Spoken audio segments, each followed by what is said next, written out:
What this country needs is another political party. Well, anyhow, that's what some people seem to think. I'm Bruce Apar, and you're watching Frank Talks with Bruce the Blog.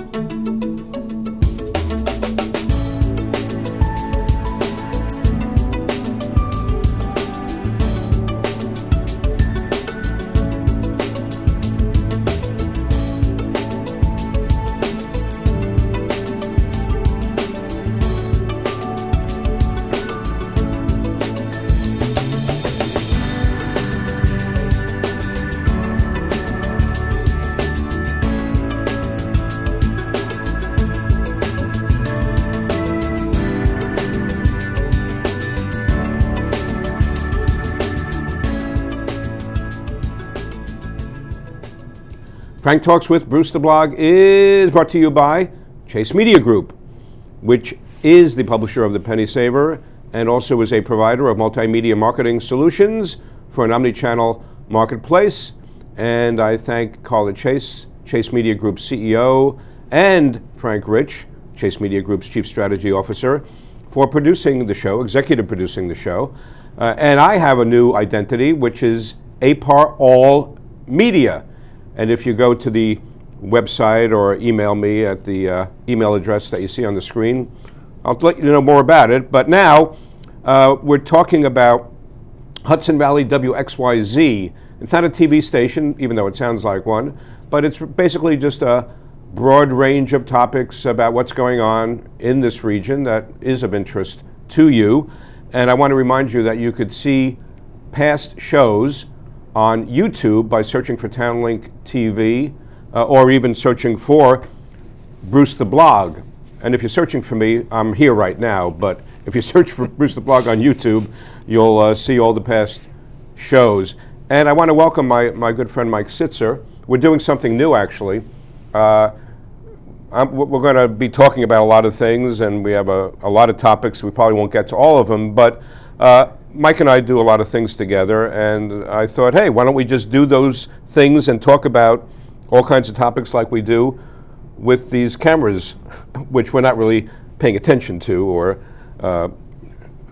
we're just going to be talking and conversing, and hopefully you'll find what we're talking about also of interest, and maybe you'll have your own opinion. And by the way, if you do, email me at bapar@me.com, and if you want to be a guest on the show, for that matter, let me know that too. But one of the things, Mike, that I've been noticing is companies sort of going away, and what I mean by that is Radio Shack announced, right, that it's basically closing down. Right. All the stores, some of the stores are being sold to Sprint. And I believe from what I read that Radio Shack has many thousands of stores in the continental U.S., and I think maybe half of them are going to Sprint. And then, well, Sprint is taking over all of them, and they'll keep half of them open, that type of thing. Right. But one of the things that occurred to me is that we've seen, and I know you're into technology as well, and a lot of my career, most of my career was spent on the journalism side, writing about and covering technology. But think about what's been going on lately with bricks and mortar retail storefronts. Blockbuster, gone. True. You know, when I was covering the home entertainment business during its salad days, so to speak, its heady days in the 80s and 90s and even into the 2000s, you know, Blockbuster was just extremely dominant. And they're gone. Circuit City, gone. In fact, somebody was saying Best Buy is the only electronics retailer, right, left. Well, they've better managed their market. Right. Oh, Best Buy? Yeah. What are you saying? Otherwise, they may be gone? Circuit City was a little bit of their own business mistakes.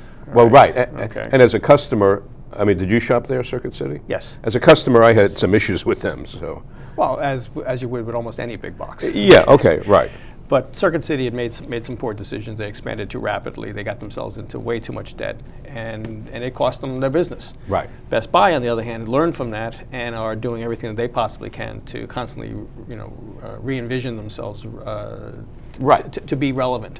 Right. Which is the problem that Radio Shack had.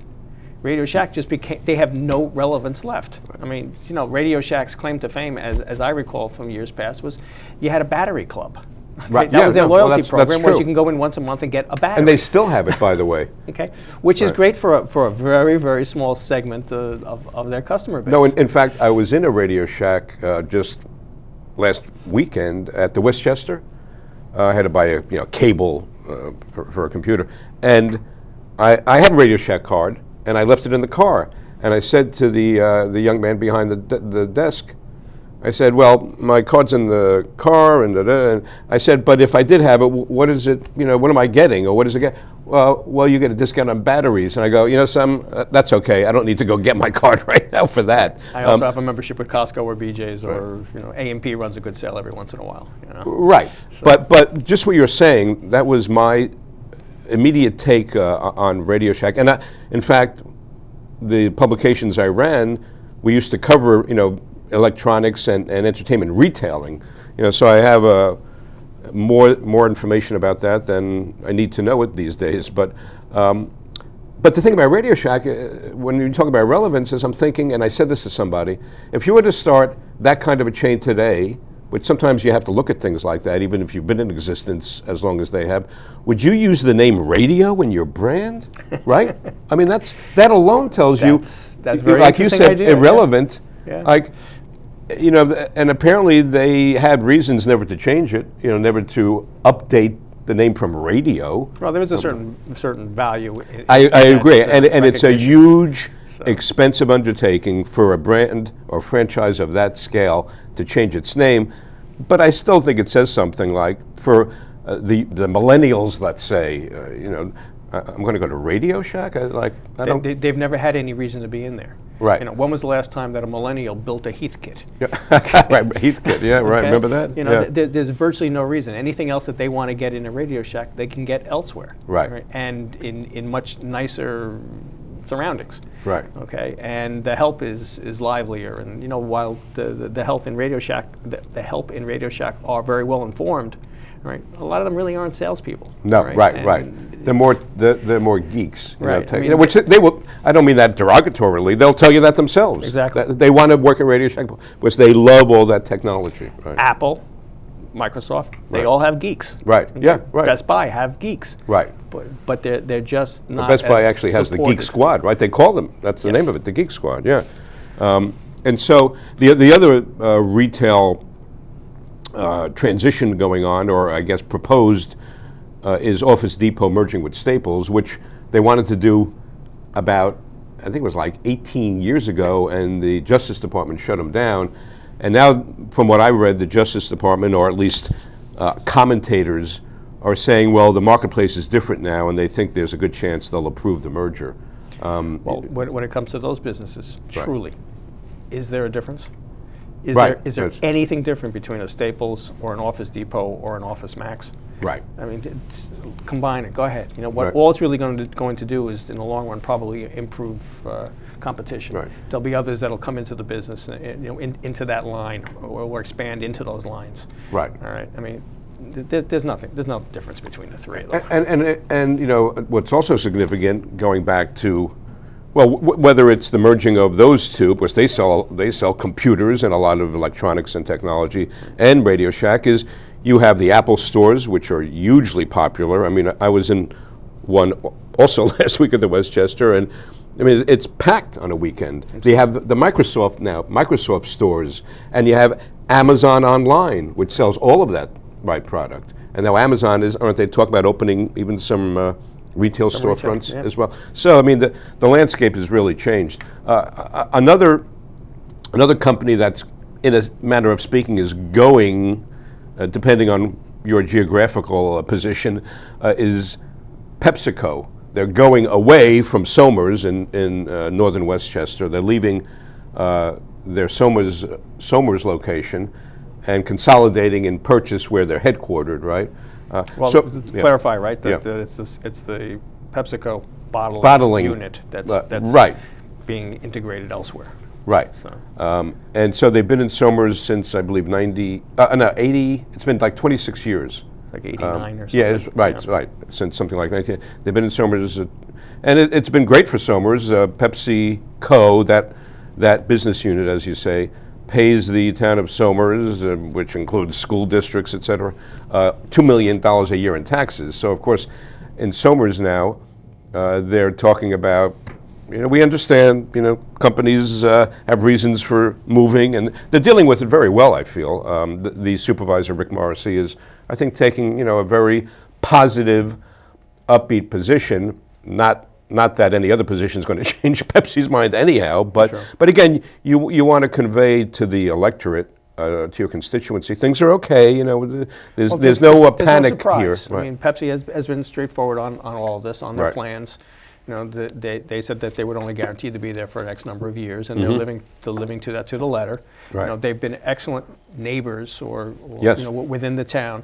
You've got this massive complex back there, and you almost virtually don't even know it exists. Right. Yes. Which also was very astute of them as being good neighbors, that they made sure it wasn't an imposition, on the landscape or the environment. I mean, let's face it, it's Pepsi, one of the, the biggest brands and corporations in the world, and they know what they're doing. To me, the only imposition that they've ever been along there used to be a Shell station right on the corner in Whitehall Corners, and you used to be able to get gas over there, before coming into town or heading on to 684. Right. They closed that up because Pepsi bought all the property. So they closed down that gas station 20 years ago, and now there's really nowhere to get gas. In case you really need gas getting off the highway or getting onto the highway. Right. That's the only imposition, and to me, that's nothing. So. Well, and by the way, speaking of that, what was very interesting was that I read that the original site that Pepsi had scoped out in Somers was what is now Lasden Park. Oh, really? Yeah, and that it was owned by this pharmaceutical magnate, Mr. Lasden. I don't remember his first name. Right.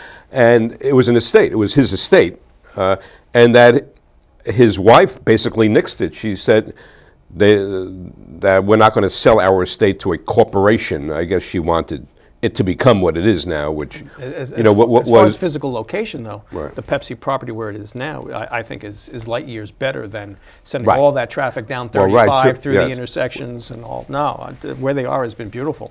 And that was another point made that it never did cause any kind of traffic congestion or problem. Again, even in that respect, you would hardly know it's there. I mean, even take IBM further down the street, further down Route 100. Right. Okay. Do you really know that IBM No, exists? same thing, right. No. The only downside and the sad part of it is that the town of Somers itself is going to lose an awful lot of the Yes. ancillary traffic and business. Right. The supermarkets, the restaurants, Right. the dry cleaners. They're all going to lose a nice chunk of their business. Because that's the sad part. No, you're right, and that's something that will, I think, become more apparent as the news settles in and people start to think about the real long-term consequences. Let's hope that the property is leased quickly. Right. And for all we know, while I think the number that I had seen was 900 employees of Pepsi Right. have been there. Maybe that property can actually support a couple thousand, and in the long run, this may be a good Even thing better, for maybe Somers. an upgrade, so to speak. It may be. Right. Who knows? There was somebody who was suggesting that maybe an assisted living home would make sense there, based on the current infrastructure, the physical infrastructure, and that it would lend itself to assisted living. And as the population, the baby boomer population ages, that there'll be more of a need for those types of facilities. It'll change the local community's benefits. There'll be far less of the hit and run Right. lunchtime business, so to speak. But Right. Maybe. Yeah. That's all. I just hope it's something that the whole community can benefit from, Right. rather than just being a nursing home sitting on with a beautiful view of the reservoir. And that point was made in terms of how it could lend itself to, let's say, a nursing home because of the beautiful surroundings, which is something you want when you're looking out your window. You know, you want to have a nice view. I would argue that perhaps not so much even an assisted living, but maybe it could be changed into some upper scale apartments, condos. Yeah, that too. Yes, okay, right. Because you have such beautiful grounds. You've got the beautiful views, which virtually the whole building has a view of something. Right. All right, and the reservoir is there. Part of the reservoir. Desirable location. Right. I mean, you're right off of 684. Yeah. Oh, it's a great location. Right. And both Somers and Yorktown, I'm sure, would love to have an extra. Right. 10,000 residents paying taxes. Right. Yes, that's very true. Something that I picked up that I opened and found some interesting information. The League of Women Voters, they have a brochure, 2015 Legislative Agenda. This is the League of Women Voters of New York State. And actually, I picked this up in Somers as it happens. And just without, we don't have time on the show to go through the whole thing. There's a lot of interesting information and proposals that the League has. And in the singular category of election law reform, one thing that caught my eye, because I even wrote about this in my column and blog after the last election when I went to vote, that the ballot, now we have the optical scanners and that type of thing, but you look at the ballot and it is confusing. I don't know if you found that. Did you find that? You're looking at it, and yes. I said to myself, depending on the age of the person and yes. things like that, you could easily vote for the wrong person or make some other kind of mistake. I don't understand why the changes were ever made. Right. Okay, I know that there were certain forces at work trying to do this. I'm sure there were a lot of businesses that have benefited from the sale of these machines to everybody. Right. I'm sure that there are certain influences that are actually being made within the political, the voting results. But to me, what we had worked beautifully, and New York was clean when it came to honesty and its elections. Nowadays, you don't know. It's going into the computer, and they've already proven in so many cases where it's easy enough to hack into those and to make changes. So to me, I would love to go back to the old paper ballot and just have a hard copy that you can work from. And but no, I mean, to me, the simplicity of walking into the voting booth with the curtain, you pull the lever, the curtain closes, you're in total privacy, solitude for whatever couple of minutes that you need to, press the levers on the voting lines. And when this first came in, the optical scanners a few years ago, I remember getting that big sheet of paper, and the way it was set up, I'm thinking, anybody, not that they're trying to look at what I'm doing or who I'm voting for, but it just was totally like al fresco voting, totally out in the open, what you're doing, the opposite of the mechanical machine process. I have yet to use the newer voting system. Oh. And no, I've used it many times. I vote every election. Yeah. But I've yet to be there in my little kiosk. So what do you do? So you sit on and not having helped somebody else there. Right. Every single time somebody on perhaps even both sides, I'm offering advice because they're lost. Right. And I do what I can. And to be quite honest, it's easily understandable that they're having difficulties. No, I mean, yeah. So something I tend to agree with in general is the League of Women Voters of New York State in this legislative agenda brochure booklet is saying there should be improvements to the way voters mark their ballots by better ballot design, and I agree with that. I think that's smart. I mean, we all know the hanging Chad. Yeah, right. Yes, the hanging Chad in the 2000 election. 2000, yeah, right. Made a little bit of a difference. Right. And they're also proposing in-person early in-person voting. And also what they call no excuse absentee voting, which they don't really explain, but I infer it means you can vote, you can cast an absentee ballot even if you don't have an excuse as to why you're not going to be there on election day, right? But I mean, it's an awkward.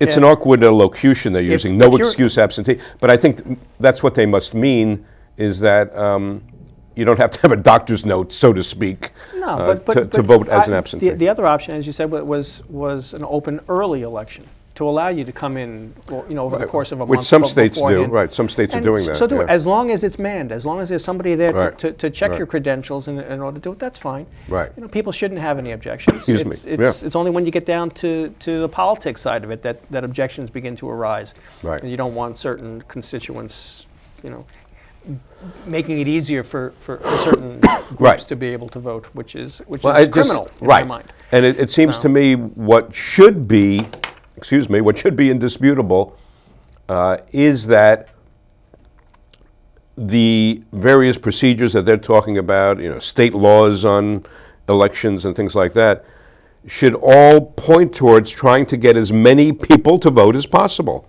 Forgetting about what party you belong to or ideology, that should be the sole objective, right? And everything else that you do should point in that direction. So at least make it fair for everybody. Yeah, right. Okay. No obstacles in people's paths or whatever they are. Let them be for everybody. Right. Okay. I mean, we shouldn't be looking for reasons that people can't vote, right? Or preventing them from voting. Unfortunately, throughout many segments of this country, we've seen that happening. Yeah. Partisan politics does help with the decision making. Does rear its head, yes.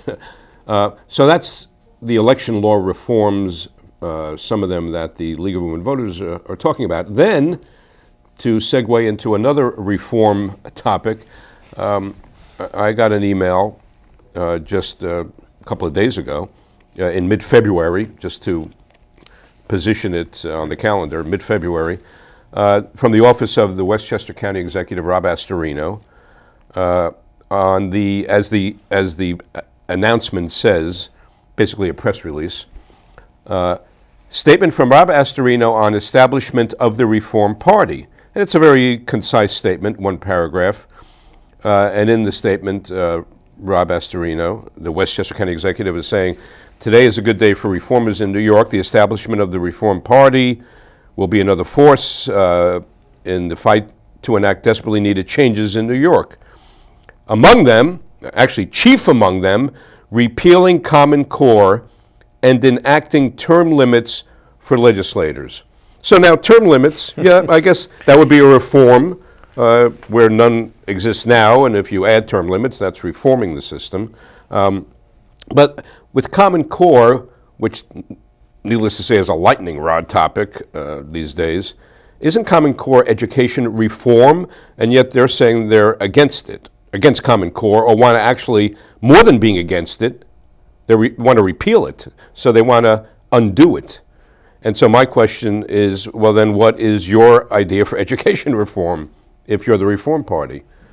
My personal belief is that we really don't need one more end of politics getting involved in deciding what education should consist of. Right. I think we truly should finally leave it to the educators to decide what's the best way to approach that. Right. Okay. Let them. They truly know what they're doing. Okay. Although there's an awful lot of people out there who don't necessarily agree that that these professionals know what they're doing and want to voice their opinion. And what you're talking about, educators. Right. There's politics gets so involved in that where that.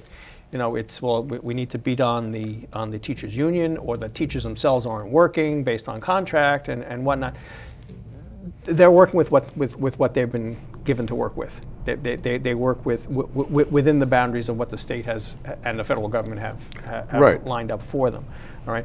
But so often these decisions are not made by the educators as to what could be the best spending of their classroom time. I mean, I don't know if you've seen the commercials that New Jersey is running, or is being run in New Jersey now, where the parents are complaining that their kids are basically being taught to the test, okay? Right. And that they are only getting half a year of I believe it was social studies and half a year of science or something, because the rest of it is all teaching to the test, so that New Jersey as a whole will rank, right? We'll keep a higher ranking, right? I don't think the educators themselves, if given the opportunity, would do that. Would do it that way. Right. Okay, and I think they need to have a larger voice. So let's take New Jersey as an example. So who's complaining? Why the parents are complaining about teaching to the test? Why? Because the kids are coming home complaining, because the teachers are complaining, and so the parents are picking up on that? Where is it coming from? I'm going to guess that the commercials have to be funded by somebody. And right, and I'm trying to probably find coming from the union. Teachers union. That would be my so, guess. right. I don't, you know, I don't know. But my guess is that would be the logical supporter of that would be the teachers unions themselves wanting to say, don't complain to us that your kids aren't, you know, aren't doing this or that, because our hands are tied. Right. We're told this is how so, much okay, time but we then have. so then in that, if that's the case, it's the complaints are coming from the parents to the teachers. Is that what you think? Well, why don't we bring in the whole the latest craze when it comes to education, and that's teacher accountability. Okay, teachers are now being held more accountable, you know,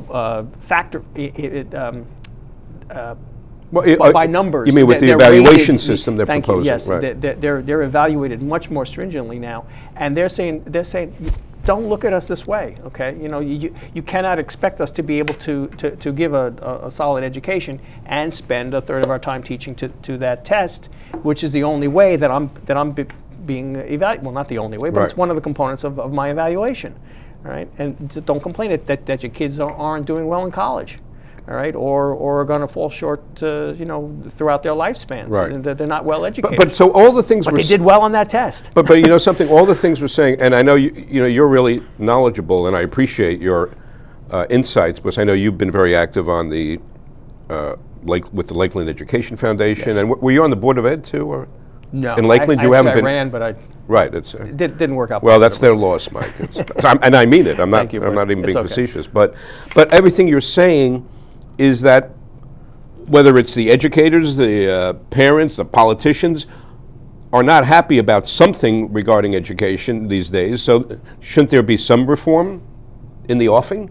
I mean, that's what it seems to me. And if you don't think Common Core is the answer, and if you don't think Common Core has some value, and that's where, you know, that's where I have a problem. It's like you're saying, you just repeal the whole thing. There's nothing in Common Core that has value. You know, then what's your idea? What's your alternative? It's like the business maxim: if you come into my office with a problem, also come in with the solution.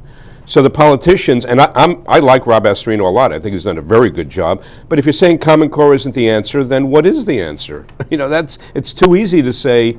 You know, I agree with you, the voters, a lot of the voters, that we should get rid of Common Core. But that's just too easy. Anyhow, that's a simplistic political answer. Right. Okay. And to what I also think, you know, there's politics in everything. Right. Right. And I'm going to go back to the politics again and say that a lot of that is trying to potentially, and I'm going out on a limb here, but potentially to try to break a teachers union. All right. You try to make them look bad. Well, he's certainly not doing that. Right? I don't know. He's saying he wants to, if the teachers are against Common Core, he's against it too. Right? Let's see what happens. Okay, I know. I mean, as you said to me very recently. We're reading a press release. Right, okay. Right. As you said to me recently, and I agree that with any of these things, it's like an iceberg. 90% of what's happening we don't see. Or we don't know necessarily the motivation or the rationale. Just as for so many of these people who have voiced opinions about the educational system, have never really spent a lot the time within that. Thank you. Okay. You know something? You walk in and you spend time with the teachers, with the administrators. You see the way, the complexities of running this educational system, this whole process, this development of our children, okay, and the future of our country, right? And you'll see that there is a lot of magic that's going on in there, right? And not smoke and mirrors. I mean, is it? We have to wrap it up. Okay. I was going to say. Is it fair to use the analogy that students and parents are almost like customers of the school system or teachers? And if that's the case, since when is a customer an expert on, you know, the vendor? So if the school system is the vendor and you're a parent, my point here is, since when did any parent become an expert on education? It's not the case. Your child is a student. That much is a fact. That doesn't make you an expert on how the school should be run. That's my point. Understood. Just one more major difference is that as a customer, you're able to move your business elsewhere. Right. Yeah, and they have that option, right? Well, you don't really have much of an option on that. With restrictions, right? Anyhow, Mike Sitzer, thanks very much. This is great, and we will do it again, regardless of what you say. Anyhow, thank you for watching. Frank Talks with Bruce the Blog. And remember, when Bruce the Blog listens, people talk. See you next time.